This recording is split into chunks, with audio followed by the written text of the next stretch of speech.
Hello, Steve Mills back again. I hope you enjoyed the video yesterday. I really hope that you took some action. You analysed what worked well in the last 12 months, what didn't work so well, and what are you going to do about it, and so on and so forth.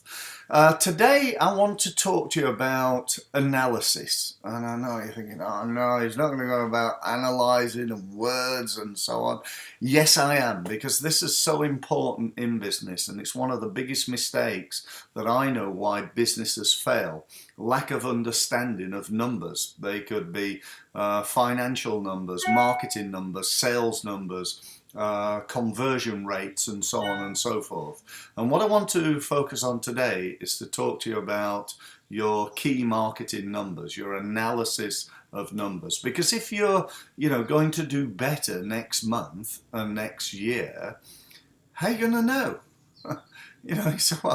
If you don't know how many people have visited your website and how many leads you created in the last 12 months, how are you going to know if you've done any better in the next 12 months? And the truth is, you can't. It's impossible.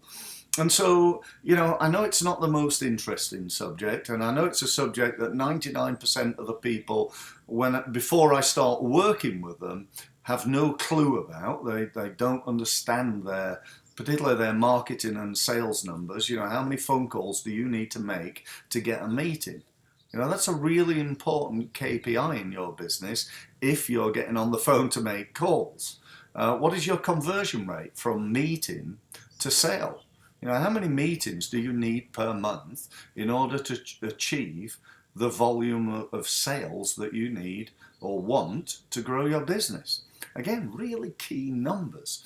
Now, if you look, back over everything that you do under this, the old saying, I'm sure you've heard it before, about the Pareto's law, which is all about the 80-20 rule, that 80% of your results come from 20% of your actions. So if you think about that from a point of view of, let's say, marketing or sales, business growth activities, if you will, then, if that's the case, then, the key really is to identify firstly what what is that about? What is that for you?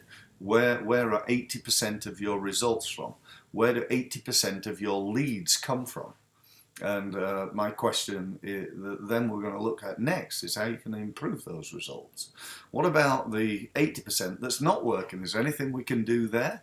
And either way, we'll talk about this in the next video, but what I want you to do to start with is to set up some form of mechanism for measuring and analysing your marketing going forward.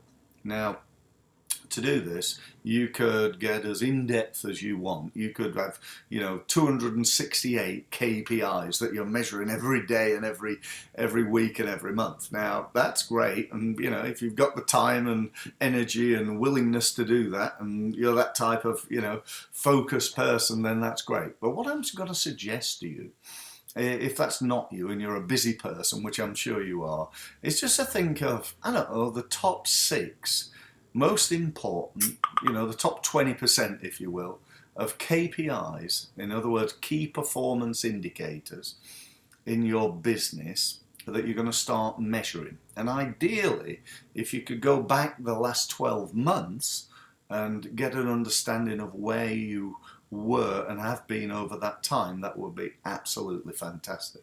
So let me give you an example.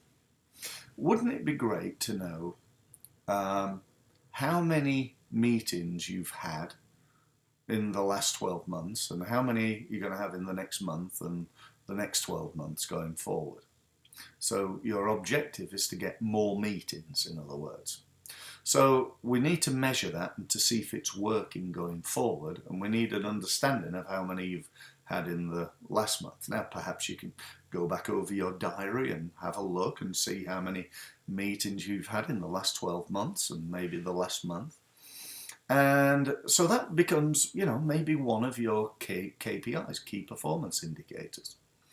Another one might be the number of calls that you make, or the number of leads, perhaps the number of leads that you get into your business.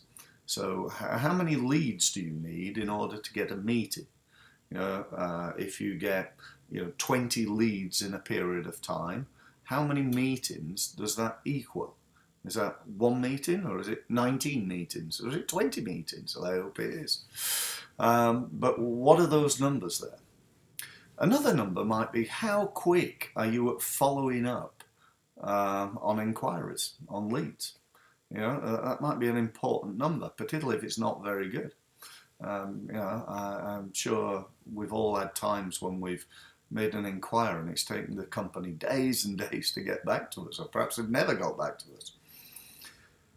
What about the number of people that come to your website? Is that important to you? Is it important to know and to spend time trying to get more people to visit your website? I'd have thought it was.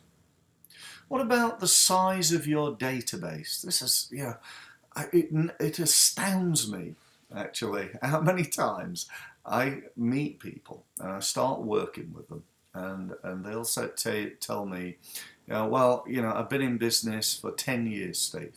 I said, okay, so tell me, how big's your database? I said, well, I've got about a couple of hundred people.